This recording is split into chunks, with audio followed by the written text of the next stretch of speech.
como tú. Solo hay Señor, no hay otro igual, no hay otro igual a mí, Señor. Damos honor, alzamos nuestra voz y te exaltamos, te bendecimos, pues no hay nadie como tú, Señor. Oh, Padre bueno, te exaltamos, Dios, alzamos un clamor de alabanza, un clamor de adoración a ti, Señor, nuestro Rey, nuestro Salvador, nuestro amado, nuestro Padre eterno, nuestro ayudador y redentor eres tú. Oh, no hay otro como tú, ni lo habrá. No hay nadie igual, Señor. Te exaltamos, Rey. Te exaltamos, Padre. Oh, queremos más de ti, queremos más de ti. Oh, Señor, nuestra alabanza, nuestra adoración es para ti. Oh, Señor, gracias, Padre. Digno eres, Cordero Santo, Santo, Santo eres tú. Oh, Señor, levantamos nuestra alabanza, porque en el trono estás. Digno eres solo tú, Señor. Amén. Santo, Santo eres tú. Levantamos, levantamos. Oh, sí, Señor, porque en el trono estás. Y Santo, Santo, Santo, Dios Todopoderoso, ¿quién fue, quién es y quién vendrá? Tu creación te canta, te damos gloria, Rey. Tú eres digno por siempre y siempre. Santo, Santo, Santo, Dios Todopoderoso, ¿quién fue, quién es y quién vendrá? Tu creación te damos gloria, Rey. Tú eres digno por siempre y siempre.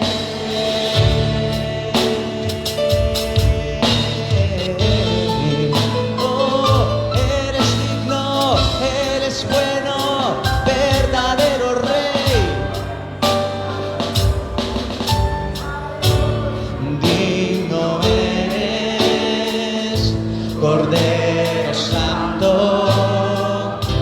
Santo, Santo eres tú. Sí, Señor. Levantamos, levantamos.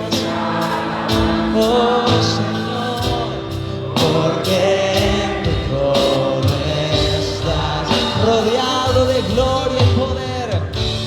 Digno eres, Cordero Santo, Santo, Santo eres tú.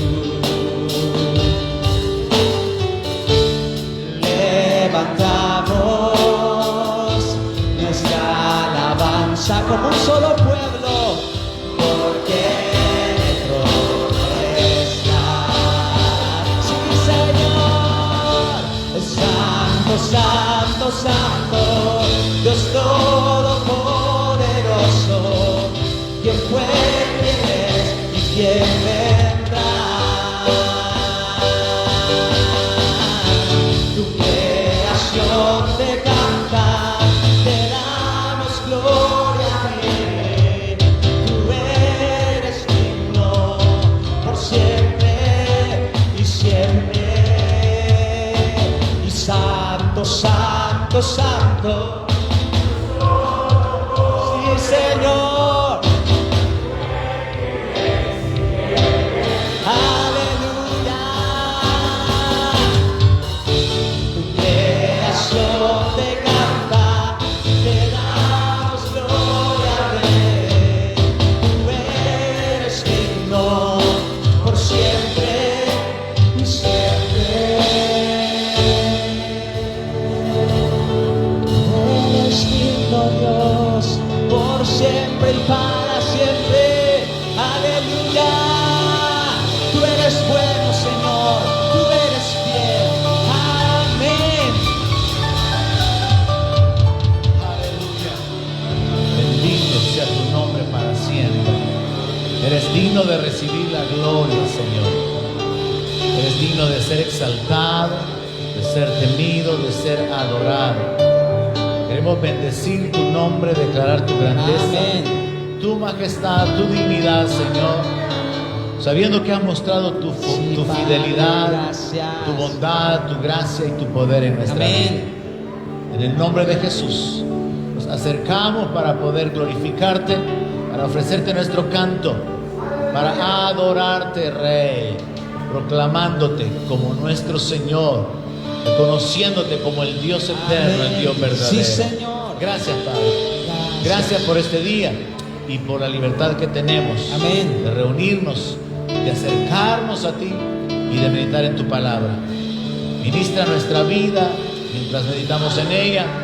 Establécenos, afírmanos, capacítanos para poder compartir con otros la fe Sí, Señor, que nos ha sido lo dada. pedimos. En el nombre de Jesús oramos. Gracias, Amén. Padre. Amén. Aleluya. Vamos inmediatamente a la palabra de Dios. Estamos estudiando el libro de Hebreos y ahora pues continuamos con nuestra secuencia. Capítulo 9 del libro de Hebreos. Puede tomar su asiento. Bienvenidos, bendiciones. Gloria a Dios por su gracia y su misericordia. ¿Alguien dice amén? Dios es bueno. Libro de Hebreos capítulo 9 lo interrumpimos en la semana pasada por causa de las otras tareas, de las otras ocupaciones. Pero vamos a enfocarnos en esta noche en la continuidad. Y es que el libro de Hebreos, recuerde que tiene un énfasis en la persona de Jesucristo y sobre todo en la supremacía de nuestro Señor Jesucristo. Él es mayor, Él es mejor, Él es incomparable, Él es único. Son términos que podemos encontrar en este libro o en esta carta. Así que nos enfocamos una vez más en la persona de nuestro Señor Jesucristo, en su sacrificio y en su obra, comenzando a partir del verso 1. Voy a irme saltando los versos para enfocarme en las verdades relevantes del capítulo 9. Y el apóstol escribió en el verso 1, capítulo 9 de Hebreos, que aún el primer pacto tenía ordenanzas de culto y un santuario terrenal, porque el tabernáculo estaba dispuesto así.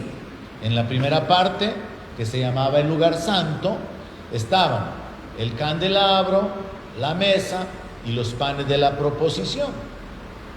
Tras el segundo velo estaba la parte del tabernáculo llamada el lugar santísimo, el cual tenía un incensario de oro y el arca del pacto cubierta de oro por todas partes, en la que estaba una urna de oro que contenía el maná, la vara de Aarón que reverdeció y las tablas del pacto, y sobre ella los querubines de gloria que cubrían el propiciatorio, de las cuales cosas no se puede ahora hablar en detalle. Recuerde que esta carta, el apóstol Pablo, que se cree que fue el que la escribió, se la dirige a los cristianos de origen judío, y por eso el nombre, carta a los hebreos. Ellos estaban muy acostumbrados o muy entendidos de la cultura, de la religión, de las prácticas del culto. Entonces Pablo no se quiere detener en aquellas cosas que los cristianos o creyentes judíos ya conocían con respecto a la ley, con respecto al antiguo pacto. Pablo quiere enfocarse en el nuevo pacto, y es algo en lo cual él hace énfasis en esta carta. El nuevo pacto, el cual es un mejor pacto y del cual Jesucristo es el mediador. Entonces Pablo quiere enfocarse de nuevo en la obra de Cristo. Y nosotros como cristianos, hermanos, tenemos que estar enfocados en Cristo. Nuestra fe está fundada en Cristo, en su enseñanza, en su sacrificio, en su resurrección, en su venida. Nosotros no deberíamos de desviarnos a contender o a enfocarnos en aspectos irrelevantes, sino enfocarnos en la persona de Cristo, en su obra y en su sacrificio. Pablo decía que él predicaba a Cristo y a Cristo crucificado. Hay otros pastores que se enfocan en otras cosas, pero nosotros tenemos que estar enfocados en Cristo Jesús, el autor y el consumador de la fe.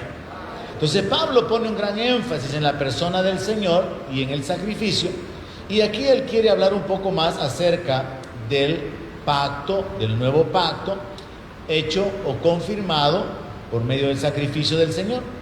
Así que habiendo descrito de una manera muy breve cómo eran las cosas en el templo, algo que los judíos entendían, él escribe en el verso 6: y así dispuestas estas cosas, en la primera parte del tabernáculo entran los sacerdotes continuamente para poder cumplir los oficios del culto. O sea, los sacerdotes estaban todos los días ofreciendo los sacrificios, todos los días quemando incienso, todos los días presentando ofrendas que el pueblo traía por el pecado, ofrendas voluntarias. Todo el tiempo, todos los días, los sacerdotes estaban rindiendo culto a Dios, y ellos eran los intermediarios entre Dios y el pueblo. Así que había una actividad continua en el templo a través del culto que se realizaba por medio de las ofrendas de animales y los sacrificios que continuamente se realizaban. Entonces se aclara en el verso 7 que en la segunda parte, ahí solamente el sumo sacerdote entraba una vez al año. O sea, ahí no entraba nadie más, sino que una vez al año el sumo sacerdote en turno entraba. Y dice aquí la palabra, y no sin sangre, la cual ofrece por sí mismo y por los pecados de ignorancia del pueblo. Durante toda esta etapa del antiguo pacto, los israelitas tuvieron que continuar con este culto basado en sacrificar animales, en derramar sangre, basado en los sacrificios de un sustituto, el cordero, que se realizaba una vez al año, y por cierto es mucho más amplio que solamente uno. La palabra de Dios nos habla acerca de que un cordero era sacrificado, pero otro era enviado al desierto. Y eso tiene un simbolismo de la doble muerte del Señor Jesucristo: la muerte física en la cruz, pero luego la muerte espiritual, cuando Él es hundido en la muerte, cuando Él tuvo que ir a lo más profundo de la tierra, como Él dijo en la profecía, que Él había de estar 3 días y 3 noches en el corazón de la tierra. Y según Hechos 2:24, Dios levantó a Jesús al tercer día, cuando Él resucitó, soltándolo de los dolores de la muerte. O sea que Él estaba sumergido en un padecimiento espiritual. Y esto es algo que se simboliza a través de esos dos corderos: uno que era sacrificado y el otro que era enviado al desierto para que sufriera, para que padeciera, para que muriera al final, después de estar sediento, hambriento, solo en el desierto. Y todo esto, recuerde que es sombra, es figura, son símbolos de las cosas verdaderas. De igual manera, el hecho de que el sumo sacerdote solo entraba una vez al año hacía referencia, o era un simbolismo, de que ese sacrificio era único, y ellos obtenían el perdón de los pecados de un año y obtenían misericordia para poder tener un año más de vida y poder continuar sirviendo a Dios o recibiendo los favores de Dios, poder continuar ofreciendo el culto a Dios de la manera que estaba establecido, hasta que de nuevo el sumo sacerdote tenía que volver a entrar al lugar santísimo para poder obtener la remisión de un año más de pecados que se habían acumulado. Y esa era la forma en que se desarrollaba el culto en el Antiguo Testamento. Claro que podríamos pasar por hechos históricos como el de que David cambió un poco el aspecto del culto con relación a la manera en que Moisés lo hacía, porque David introdujo los músicos, David introdujo la alabanza continua. Entonces David hizo cambios porque David sabía que el asunto no se quedaba con los animales muertos y los sacrificios y las ofrendas quemadas. David sabía algo, que a Dios le agradaba más la alabanza que un buey gordo que se quemara en el fuego del altar. Y eso está escrito en un salmo.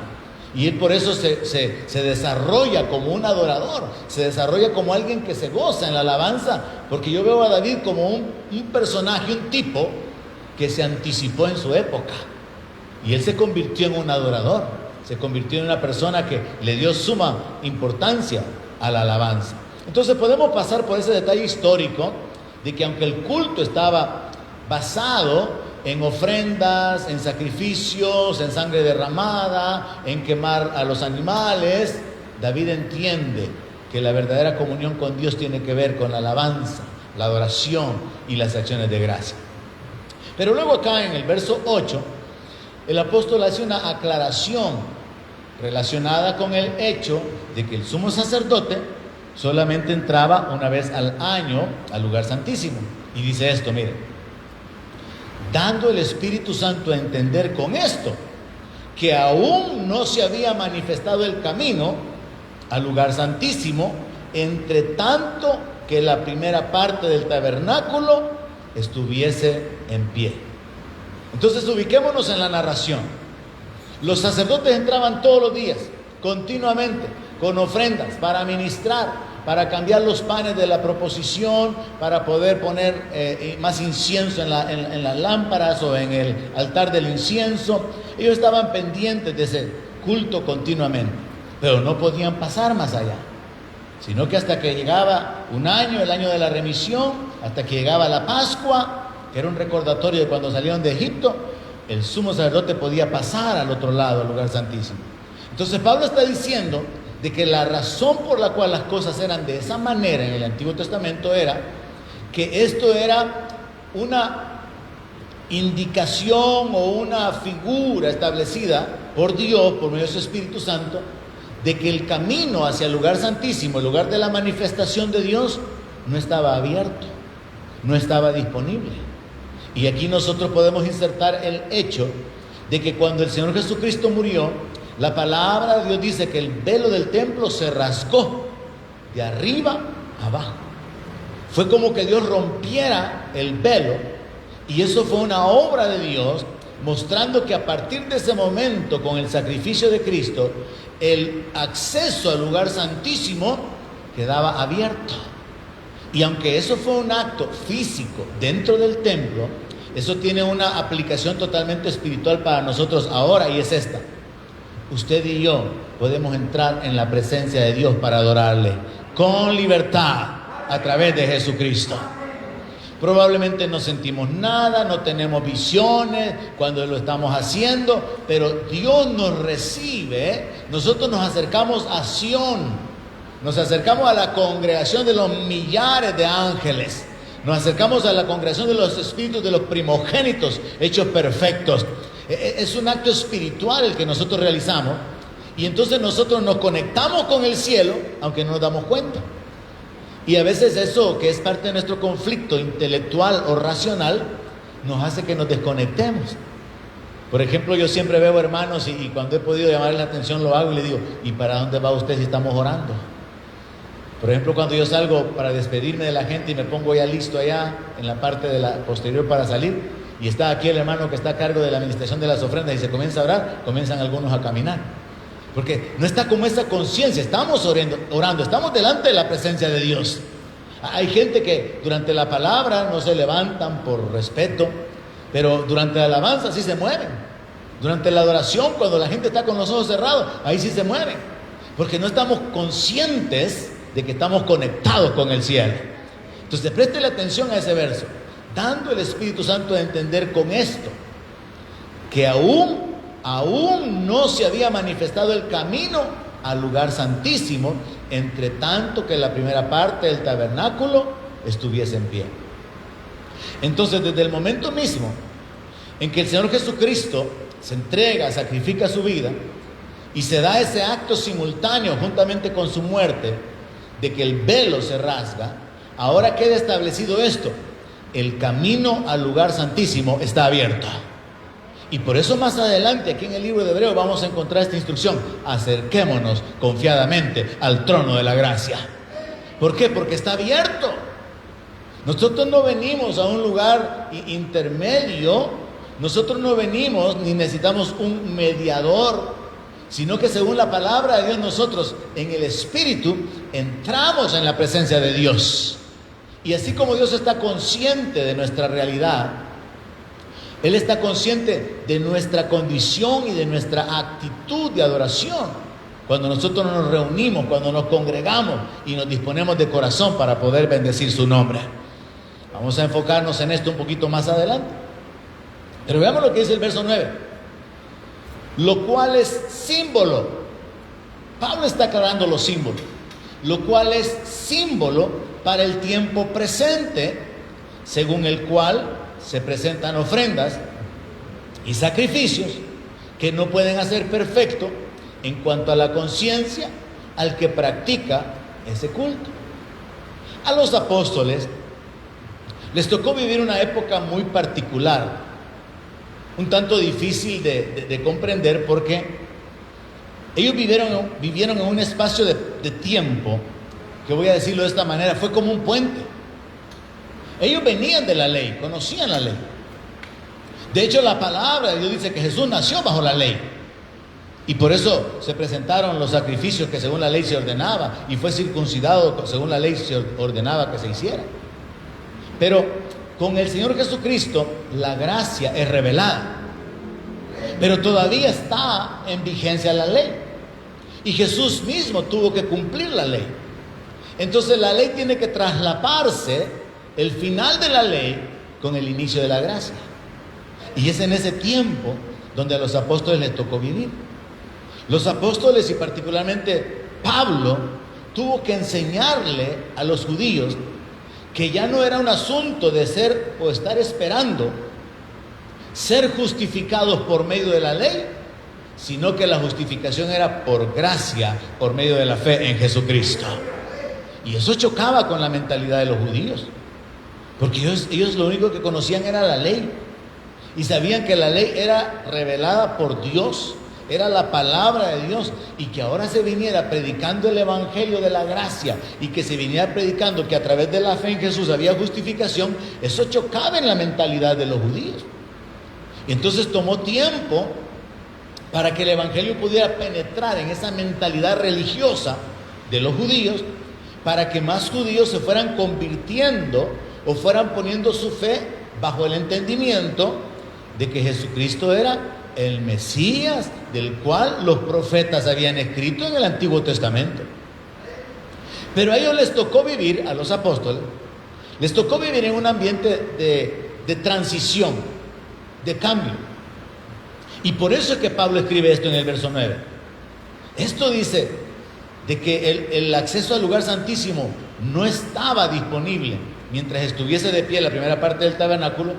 Es un símbolo para el tiempo presente, según el cual se presentan ofrendas y sacrificios que no pueden hacer perfecto en cuanto a la conciencia al que practica ese culto. El apóstol Pablo está enfocándose en que hay un culto al que ellos ya están acostumbrados. Hay un culto del cual todos los judíos están participando continuamente, pero él está enfocándose ahora que esos sacrificios y esas ofrendas no pueden perfeccionar a nadie, no pueden limpiar la conciencia de nadie, y en el verso 10 explica por qué. Y él escribió lo siguiente: ya que consiste solo de comidas, bebidas, diversas abluciones y ordenanzas acerca de la carne, impuestas hasta el tiempo de reformar todas las cosas. Una frase muy importante: hasta el tiempo de reformar todas las cosas. Así como el apóstol Pablo en la carta a los Gálatas explica que la ley fue como un ayo, un instructor para llevar a los judíos a Cristo, para cuidarlos y mostrarles que necesitaban un Salvador. Pablo está diciendo ahora de que esas ordenanzas sobre las comidas, las bebidas, los sacrificios y todo aquello que tenía que ver con el culto en el Antiguo Testamento fueron cosas que se impusieron, era obligación hacerlas, hasta que llegara el tiempo de reformar las cosas. O sea que Pablo viene y aclara que dentro del plan de Dios nunca él había determinado que la ley permaneciera para siempre. Al menos la ley en la manera de las ordenanzas y los sacrificios, tal y como los judíos lo entendían. Porque aquí tenemos que entender lo siguiente: la ley, como yo ya le he compartido en ocasiones anteriores, la ley redactada como tal de que guardar el sábado, que hospedar al extranjero, que no cosechar todo el trigo, todo el grano de los campos que ellos tenían, toda la ley, todas las ordenanzas dadas en la ley estaban basadas en principios espirituales de justicia, de generosidad, de amor, de servicio, de preferencia. Y esa ley, que es la verdadera ley de Dios, esa ley sigue vigente.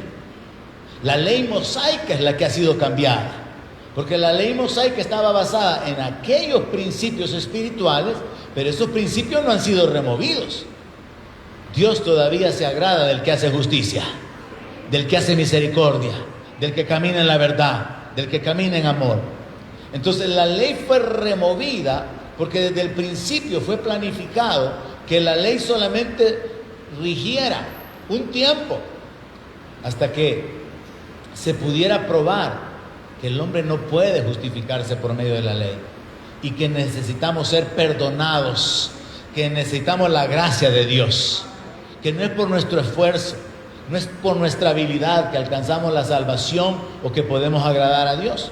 Entonces Dios, y Pablo lo revela en el verso 10, él ya tenía determinado que vendría el tiempo en el cual las cosas se iban a reformar, se iban a cambiar. Verso 11, algo que nos interesa aplicarlo en nuestra vida. Pero estando ya presente Cristo, sumo sacerdote de los bienes venideros, por el más amplio y más perfecto tabernáculo, no hecho de manos, es decir, no de esta creación, y no por sangre de machos cabríos ni de becerros, sino por su propia sangre, entró una vez para siempre en el lugar santísimo, habiendo obtenido eterna redención. Gloria a Dios. Pablo está diciendo, pero ahora que las cosas han sido reformadas, ahora que el culto ha sido cambiado, ahora que ya no dependemos de un templo, de un tabernáculo que es figura o que es sombra del verdadero, sino que más bien, teniendo al verdadero sumo sacerdote que es Jesucristo, el cual entró en el más amplio y más perfecto tabernáculo, no hecho de manos, es decir, no de esta creación, sino en el verdadero, que es la presencia misma de Dios, habiendo él entrado, no con la sangre de un animal al cual se le había degollado, sino por su propia sangre, entró una vez para siempre. Muy importante esto. Un solo sacrificio es suficiente. Entró una vez para siempre en el lugar santísimo. Y segunda frase sumamente importante: obtuvo eterna redención. ¿Cuál es la diferencia con respecto al antiguo pacto? Que el sumo sacerdote obtenía redención por un año. El sumo sacerdote lo que obtenía era la suspensión del castigo por un año más, y entonces el pueblo podía enfocarse en un ciclo nuevo de un año más, en el cual podrían mejorar su obediencia, su temor a Dios, el caminar en la ley de Dios. Si fallaban, pues traer el correspondiente sacrificio, la correspondiente ofrenda por el pecado, continuar sirviendo a Dios de acuerdo a las ordenanzas del culto antiguo, hasta que se volviera a cerrar ese ciclo de un año y el sumo sacerdote pudiera obtener otra vez el perdón de pecados por un año más para poder tener otro año más de vida. Con Jesucristo es muy diferente. Él obtuvo eterna redención. Él ha obtenido salvación eterna para nosotros. Ya no necesitamos otro sacrificio. No necesitamos agregarle nuestro propio sacrificio. Y esto es muy, pero muy importante entenderlo, porque todavía existe este pensamiento dentro del círculo evangélico, al menos en algún porcentaje, donde el congregarse, donde el servir, el hacer vigilias, el hacer ayuno, es parte como de la vida religiosa que asegura que no van a perder su salvación. Pero en realidad, el Señor Jesucristo ya nos hizo perfectos con un solo sacrificio. Somos aceptos delante de Dios por medio del sacrificio de Cristo. Ahora, el asunto simplemente se resume en continuar viviendo por fe, porque el justo por la fe vivirá. Entonces nosotros tenemos que congregarnos por la fe y para crecer en fe. Honramos a Dios con nuestras finanzas por fe, y porque por fe sabemos que Dios se manifiesta honrando a los que le honran.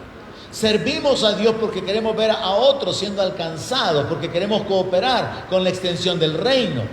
Lo que hacemos tenemos que hacerlo por fe, como un fruto de nuestra fe, no como una condición para poder amarrar a Dios en cuanto a la salvación, o en cuanto a bendecirnos, o en cuanto a manifestarse en nuestra vida.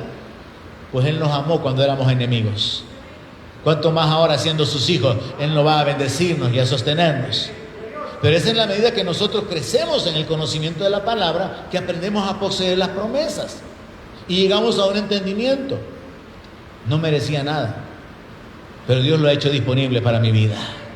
Sigo siendo indigno de merecer nada, a pesar de que Él me ha cambiado, a pesar de que ya no soy el mismo de antes, a pesar de que soy una nueva criatura, a pesar de que soy su hijo. Sigo siendo indigno de merecer nada, porque mis justicias delante de Dios son como trapo de inmundicia. Entonces, ¿por qué es que yo puedo recibir de Dios? Por gracia. Quiero que reciba eso esta noche. Aunque nuestra vida no es la misma que cuando estábamos fuera de Cristo, alejados de Dios, ajenos a los pactos, sin conocimiento del Evangelio, aunque definitivamente nuestra vida ahora como creyentes, y puedo asegurarle esto, que la vida del creyente más carnal de cada congregación está a años luz de distante de aquel que no ha nacido de nuevo. Pero igual éramos indignos antes, igual somos indignos ahora. Pero la gran diferencia es que por la fe en Cristo nosotros tenemos acceso a su gracia. Y creer en la gracia de Dios y vivir bajo la gracia de Dios y aprender a tomar de la gracia de Dios es uno de los secretos más grandes que el ser humano puede descubrir mientras vive en esta tierra. Aprender a vivir bajo la gracia de Dios, entendiendo que la gracia, como la misma palabra lo encierra en su significado, es gratuita, no se merece, no se gana, no se puede cambiar por algo, no se obtiene por causa de algo. Gracia es gracia. Y la gracia simplemente hace disponible algo que no es posible obtener, o a lo cual no podríamos acceder si no nos fuera dado gratuitamente. Y el Señor ha obtenido esa redención. Él pagó el precio de nuestra salvación. Entonces en el verso 13 se agrega: porque si la sangre de los toros y de los machos cabríos y las cenizas de la becerra rociadas a los inmundos santifican para la purificación de la carne, preste atención a eso, o sea, el matar los toros, los machos cabríos, las cenizas de la becerra que se quemaba también y se le rociaba a los pecadores, a los inmundos, Si este acto santificaba para purificar la carne, ahora viene la reflexión sumamente importante: cuánto más la sangre de Cristo, el cual mediante el Espíritu eterno se ofreció a sí mismo sin mancha a Dios, limpiará vuestras conciencias de obras muertas para que sirvan al Dios vivo. Vean la comparación que está haciendo Pablo. Pablo está diciendo, miren, bajo el Antiguo Testamento, bajo el Antiguo Pacto, la sangre de los animales, las cenizas de los animales que eran quemados en el altar, cuando se rociaban, cuando se aplicaban al pueblo, tenían el poder espiritual de purificar la carne, de santificar, de consagrar, de apartar para Dios. Y todos aquellos que participaban de esa forma de culto, contrario a todas las naciones paganas que no tenían al Dios de Israel, o más bien al Dios vivo y verdadero como su Dios, estos eran santificados, eran consagrados, eran apartados para Dios. Entonces Pablo está diciendo, miren, piensen en esto. Si aún la sangre de un toro, si aún la sangre de un becerro, si aún la sangre de un cordero, si la sangre de los animales bajo el antiguo pacto tenían el poder de hacerles obtener el perdón de los pecados, de santificarlos, de purificar su carne, piensen en esto. ¿Cómo no ha de ser de poderosa la sangre de Jesucristo mismo para poder limpiar hasta sus conciencias de obra muerta, para que ustedes puedan servir al Dios vivo? Entonces Pablo quiere que los creyentes entiendan y que nosotros entendamos esto. Hemos sido limpiados por la sangre de Cristo, iglesia. Y esa limpieza no se aplica únicamente externamente en nuestra carne, sino que es espiritual, en nuestra conciencia.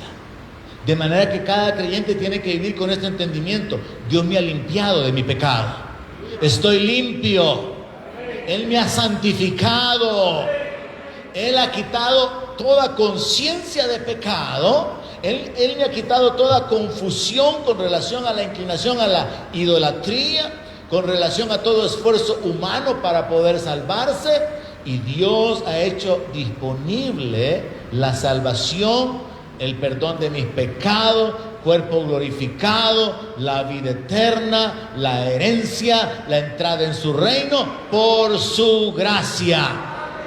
Y como dice Pedro, recibiendo nosotros un reino inconmovible, tengamos gratitud, y por causa de la gratitud sirvamos a Dios. Yo creo que un verdadero creyente es alguien que ha entendido lo que Dios ha hecho en su vida y lo recibe. Ha entendido que Dios ya lo llamó a su gloria eterna, que ya salió de las tinieblas al reino de su Hijo amado, que estaba en muerte pero que ahora está vivo. Y como entiende lo que ha recibido y lo que Dios ha hecho, menosprecia lo que hay en el mundo, número uno. Y número dos, tiene gratitud por lo que Dios ha hecho, y por causa de esa gratitud quiere servir a Dios. Yo creo que un creyente que no quiere servir a Dios no tiene mucha gratitud.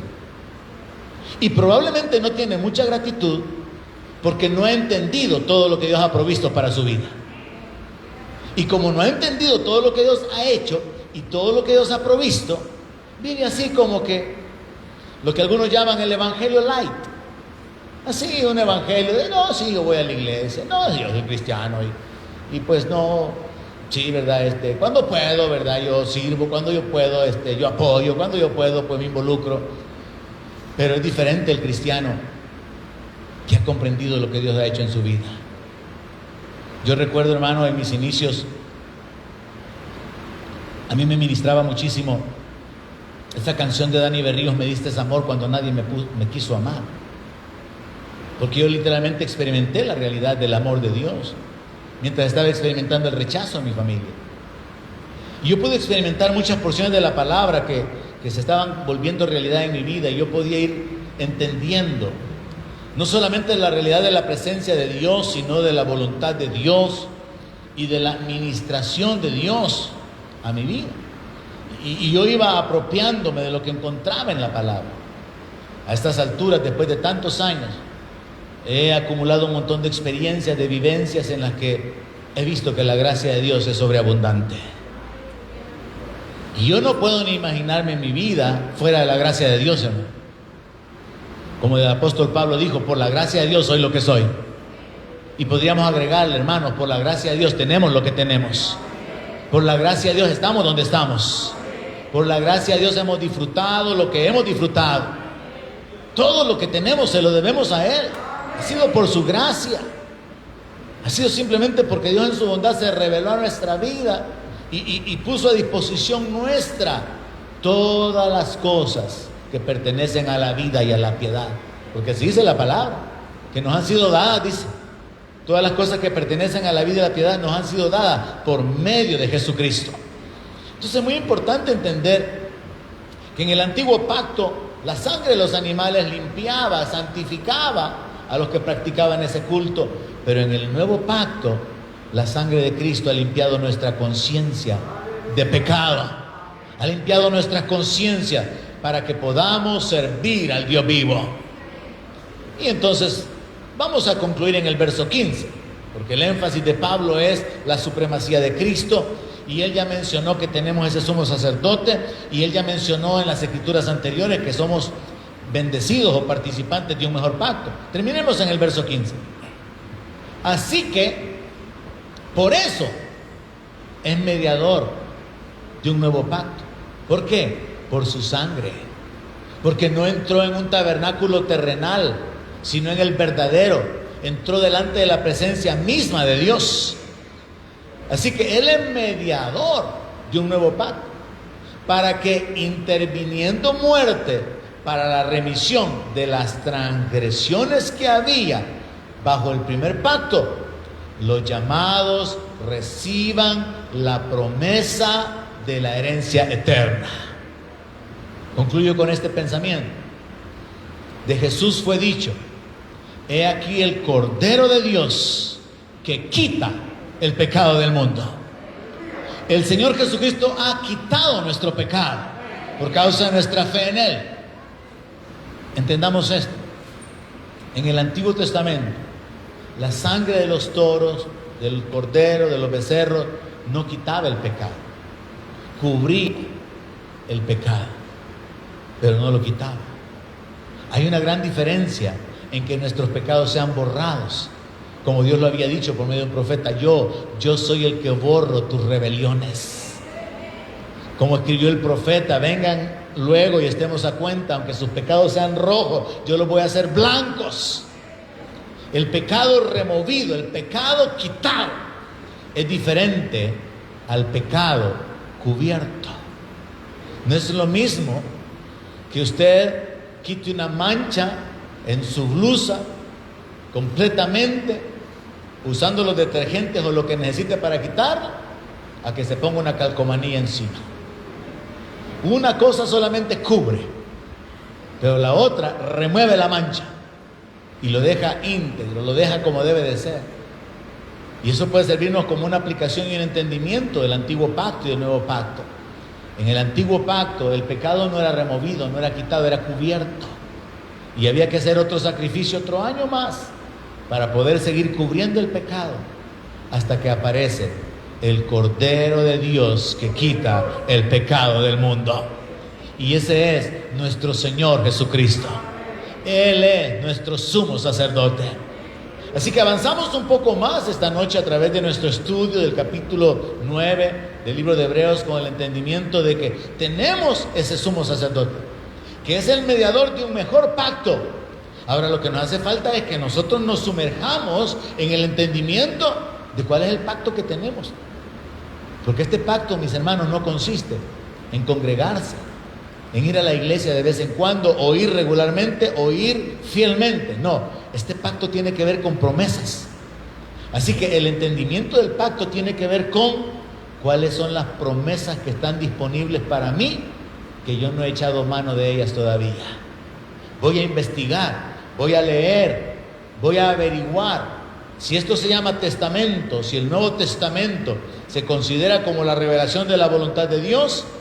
¿Qué es lo que Dios en su testamento dice que es mío por medio de la sangre de Jesucristo, por medio del sacrificio de Cristo. Y por ahí tenemos que enfocarnos y crecer en la gracia y en el conocimiento de Dios.